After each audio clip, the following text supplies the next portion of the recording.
Welcome, Pinners! Today, we're walking through the process of deactivating your Pinterest account on your PC with the latest updates. Whether you're taking a break or exploring other platforms, I've got you covered. Let's jump right in. First, head over to Pinterest.com and log into your account using your email and password. Once you're in, look at the bottom left corner of the screen. You should see a gear icon. Click on it. This opens a small menu, and from here, select Settings. Now that you're in the Settings menu, you'll see a range of options. We're looking for Account Management, so click on that. This section lets you make changes to your account. Alright, scroll down and click on Deactivate Account. Don't worry, deactivating isn't the same as deleting. This just hides your profile and pins temporarily.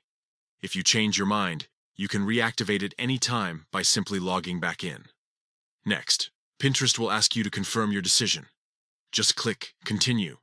Then, they'll want to know why you're leaving. Select the reason for leaving Pinterest from the provided options.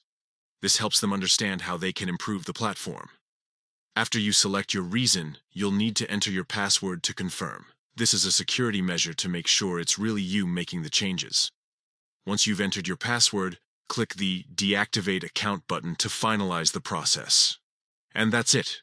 You've successfully deactivated your Pinterest account. Your profile and pins are now hidden from other users, but all your data is still there if you decide to come back. If you ever decide to reactivate your account, just log back in with your usual email and password. Everything will be just as you left it. Remember, deactivating your account is a temporary solution.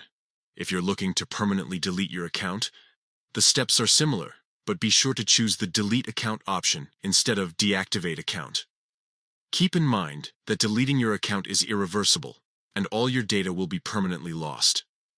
I hope this step-by-step guide was helpful. If you have any questions, feel free to leave them in the comments below. And don't forget to like this video and subscribe for more Pinterest tips and tricks. Thanks for watching, and I'll see you in the next video.